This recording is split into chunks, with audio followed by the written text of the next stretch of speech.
Bonjour. Hello everyone, Pantoufleee here today for a new video in which we're gonna discuss a little bit about the Kranvagn and overall the whole line. This video simply is gonna be me presenting to you all the pros and the cons of the line, but also talking in detail about each one of these upcoming tanks that are tech tree from the tier 6 to the tier 10, so you know if you want to go for them or not. Let's not lose too much time and jump directly into it. One last thing before going into the main subject, you have to understand one thing about the overall line. These tanks are extremely strong in terms of hull down simply because they have an amazing turret armor combined with an amazing gun depression and auto-loading mechanism. Therefore, these tanks are perfect for everybody that is seeking some hull down playstyle or some frontline action. So, the new Swedish line starts at tier 6 with the Strv-74. What you need to know mainly about the tank is on this screen: 15 degrees of gun depression, really badly armored everywhere, regular gun, 5 seconds of reload for around 160 alpha damage, the same as the Cromwell, great accuracy and a really bad mobility compared to its other opponents. If you take a closer look when you are trying to compare the Strv with the mostly dominant tanks at tier 6, which are the T-34-85 and the Cromwell, you can see that for the DPM they are quite the same between the T-34 and the Strv, only the Cromwell is really above. But for the rest, don't touch the damage are wrong here, because you have to understand one thing: this site is to compare tanks on World of Tank PC, not World of Tank Blitz, but it shows you how the tank is going to perform compared to its other opponents, simply because World of Tank Blitz is copying World of Tank on some aspects, and this is one of the things they are copying from. Overall, I told you, gun handling, you have one of the best at tier 6, so probably this tank is going to be a good sniper. As you can see, great aiming time, good gun dispersion, everything is fine for the gun handling. Now, what this tank lacks of is probably the mobility. As you can see, Cromwell and T-34-85 are way better, and by far. It seems like the Strv is a medium tank, but a really slow or fat medium tank, you know what I'm saying. It's definitely not gonna be a tank you're gonna get advantage of by getting some advanced position at the beginning of the game. It's probably a tank that will have to rely on others in order for them to spot for him. Now for the armor, I told you, if we take this Strv, T-34-85 and Cromwell, you don't really have any armor, but it's quite light. Look at this turret armor and hull armor on the Strv. Really, everything is gonna go through with HE, and yeah, HE is something we don't like, because you all know what it means. Usually when people are shooting HE at you, it probably means that they're gonna damage a lot of modules, they increase your chances of getting ammo racked, etc. But overall, that's for the Strv, not really an exciting tank for the moment. Now, if we take a look at the armor profile real quick, as you can see, the only part that seems to be angled is the gun mantlet, but it's only 65 millimeters. So, no, you're simply gonna be an easy target. Just look at that. You don't have armor anywhere on the tank. 40 millimeters, 51, 57. Okay, the only part of the tank that I can actually bounce is this plate here, but nothing to be excited about regarding the armor. As I told you, if we take it on the side, it's the exact same problem. Everybody will penetrate you with HE. But yeah, something interesting. I told you, 15 degrees of gun depression. Just look at that. Look at this amazing gun depression.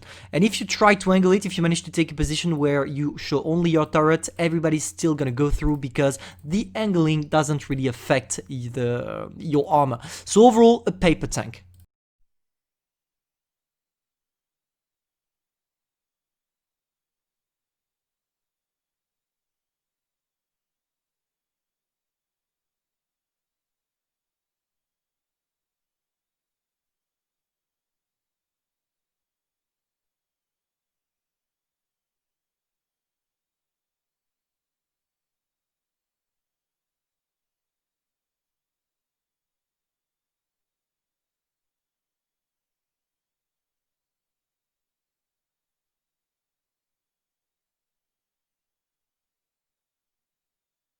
So now let's take a look at the Leo if we compare it to the Comet and the T-43, which are, in my opinion, the most dominating tech tree tanks that we can compare the Leo to. So, here we have the dub gun. That's why you have a slightly worse DPM than, for example, the Comet or the T-43. You have nearly 1.7k DPM, 300 damage per shot, and 155 millimeters of penetration, which is not the worst penetration, regarding the fact that if you take a look at the Comet base penetration, it's 148. Therefore, you have a better penetration with the dub gun than the Comet has with the regular gun that is supposed to aggressively penetrate. So that's it for the Leo. If you take a look at the dub gun, it has slightly better module damage, which is logic, it's a dub gun, and you reload in 11 seconds. So it's quite boring in my opinion to play it with the dub gun, and it doesn't fit my playstyle, simply because when I'm playing with mediums, I like, you know, to tickle, I like to play aggressively, and that's not a gun that allows you to do that. With this kind of gun, you need support, because every time you're gonna reload, people are gonna rush you. So if we take a look at the second gun that is available on the Leo, it's a tier 6 one, so you're gonna lose a little bit of penetration, but just look at your DPM. It went from 1.7k to nearly 2.1k. So you have a pretty similar DPM to the one you already have on the Comet or even the T-43. 4.32 reload time, simply amazing. Good gun dispersion, good traverse, no, everything is fine. I mean, it's a choice. It's either with this gun you try to play with the dub gun, you sacrifice gun handling to have more alpha damage, or you try for you go for the regular gun, and therefore you are gonna have a good gun handling, a better DPM, but less alpha damage. It's all about the alpha damage, so it's all up to you. That's it for the gun, which is quite good if we take a look at the regular one. Now let's talk about the mobility. With the Leo, it feels like you're a light tank. Just look at this, 60 kilometers per hour and 20 reverse speed. That's simply amazing. You have the best mobility among all tier 7 medium. So yeah, a pretty good tank if you want to circle, if you want to flank, it's going to be pretty effective to try it like this. But this mobility has a price, which is the armor that we're going to see right now. Here you have the armor profile of the Leo, and yeah, it's yellow everywhere. It's simply yellow. Look at this, turret cheeks, 71 effective armor, so therefore everybody's gonna go through. You also have a cupola, and be careful because people can actually penetrate with HE here, especially Smasher and stuff. Maybe the only cool part, and by cool I mean quite penetrable, but if you angle it a little bit, it should be fine. For example, if you take a look like this, maybe you can bounce some stuff. It's the upper part of the all armor, but regardless, you shouldn't take into consideration the fact that you're gonna bounce people, because nobody is actually gonna bounce you. You are paper pretty much everywhere, and also on the sides. That's what is characteristics of the new branch. At the front you have some armor, but on the rear and side you're simply paper, and everybody will go through with HE.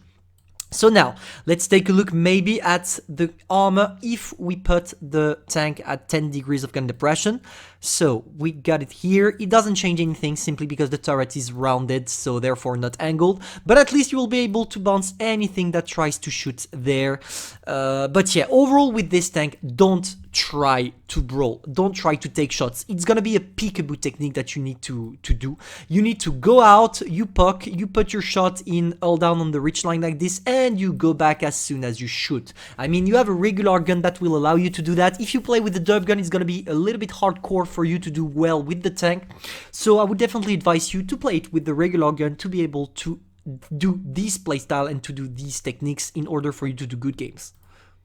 Now things are starting to get interesting. The tier 8, the Emil I. 12 degrees of gun depression, great frontal turret armor, autoloader of 3 shells, each of them doing 310. 3 seconds between shells, so a total burst of 930 under 6 seconds, bad gun handling, and a great mobility.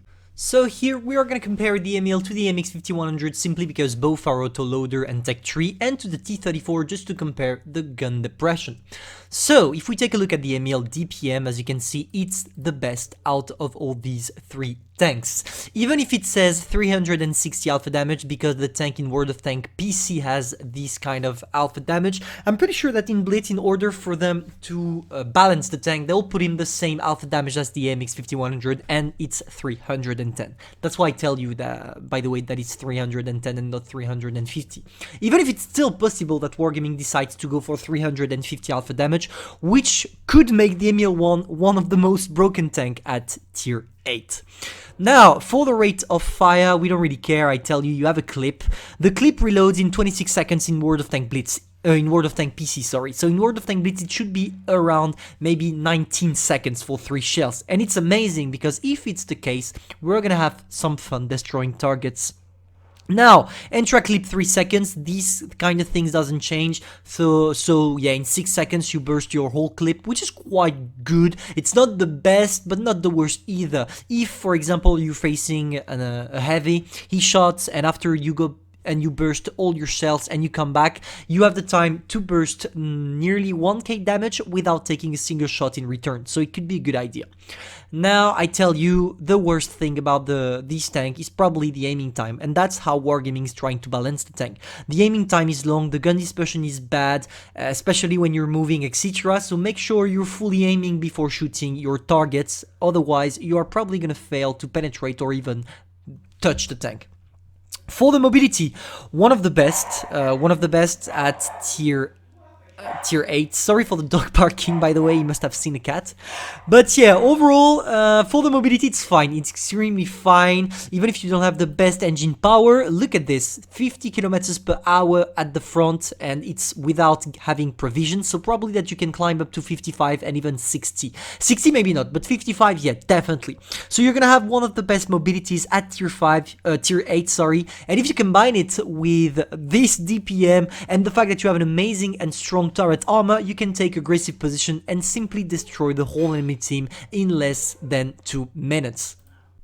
So now, if we take a look at the armor profile, it's probably the most interesting part of the tank, because from the base, simply just look at this, it's the base without angling the tank. 250 millimeters of armor. You have 180 millimeters, but it's quite angled, as you can see, and as it's angled, it says 250 artificial armor. So yeah, it's gonna be quite a lot, because you have this pretty much everywhere on the tank. So if anybody tries to shoot there, they better have a good penetration or they are not going to be able to penetrate.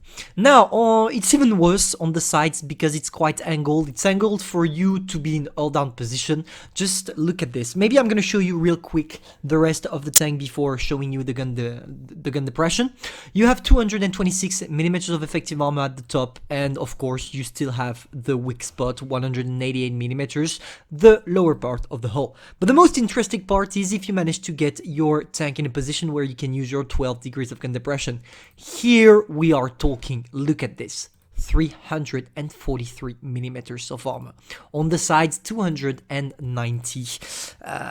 Here, yeah. It's either you're playing a tank destroyer at tier 8 with gold shells and you can penetrate, or you're playing a tier 9 with gold shells and you can penetrate. But yeah, this tank is gonna be a beast. You still have this small, extremely small weak spot, but I don't think it's gonna be... it's gonna be nearly impossible to shoot that. And maybe one thing that you need to understand, the gun elevation on these tanks sucks, especially at the front. I don't know if it's the same on the sides, but I'm expecting that it is. Yeah. The gun elevation sucks, so be aware of that. And overall, if you manage to put yourself in a all-down position, you are going to destroy literally everything. One thing I forgot to tell you, and that is extremely important when you're playing with the Emil I or whatever, all tanks from the Kranvagn line, you need to understand one thing. The armor is quite strong because you're at the front, if you stay still in front of your opponents. But if, for example, you're watching at someone that is right in front of your gun, but there is some people on the side that can actually see your turret, they're gonna penetrate quite easily. The armor is effective only when your tank is facing everybody at the front and straight. If you angle just a little bit the tank, people can penetrate quite easily. That's why this tank is balanced, at least in my opinion. And that's going to be the same for the Kranvagn, the Emil II, all the tanks we're going to talk after about. all these tanks are good because you stay straight in front of your opponents. But if you have anybody on the sides that can shoot you, they are going to penetrate. The tier 9 of the branch, the Emil II, which is basically the exact same thing as the Emil you already have at tier 8, but there is a difference between both of them. The tier 8 has 3 shells and 310 alpha damage. This one has 3 shells, 420 alpha damage for each shells, still 3 seconds between shell, bad gun handling, great mobility, great frontal armor, and 12 degrees of gun depression. Just look at this, guys. Simply look at how great the Emil II seems to be compared to the other autoloaders of the same tier. It's power creeping completely, both of them. I mean, they were already power creeped because of already existing tanks, but here, just wow, 2.6k damage of DPM. Of course, it's gonna be a little bit slower in Blitz, simply because in World of Tank PC, the tank has 4 shells. Here, it only has 3, probably 3 in World of Tank Blitz. And yeah, what else can I say? I mean, the rate of fire, overall the firepower is way better on the Emil II than it is for the other autoloaders of the same tier, and probably way better than most of tier 9s already existing, especially heavies. Now we have the same problem as always. You have big aiming time, bad gun dispersion to try to counter the fact that this tank is a DPM monster. For the mobility, it's quite good. Not the best overall, but quite good. You shouldn't struggle too much getting into position, especially at the beginning of the match, where you could find any hold down position to place yourself to avoid the enemy team to be able to cross or to try to push anything like that. So yeah, Emil II seems to be a complete beast in terms of gun and armor, you're gonna see why right now.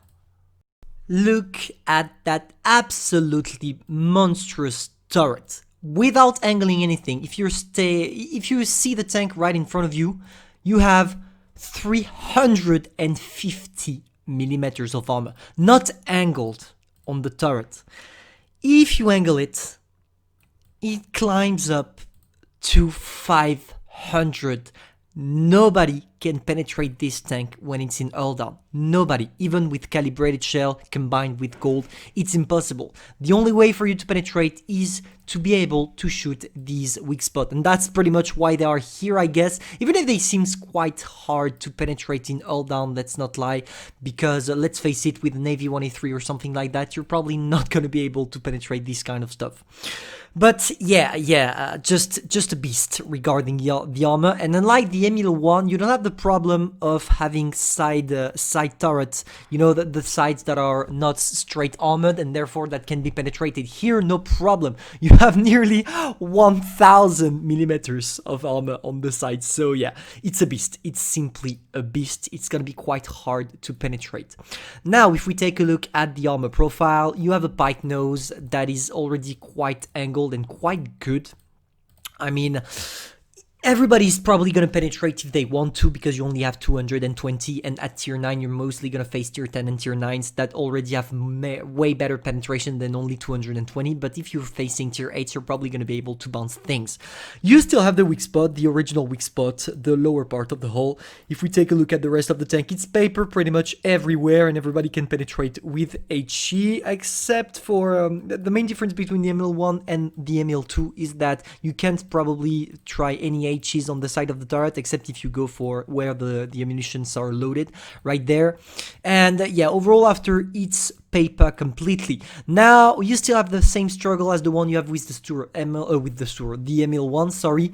If you're facing someone and there is someone here, for example, that can shoot you, they can penetrate quite easily, because as long as you stay straight in front of your opponent, you're impenetrable. But if there is something on your sides, they can penetrate you like butter, so you need to be careful about that. That's how Wargaming is balancing the tank, and I think it should do the trick.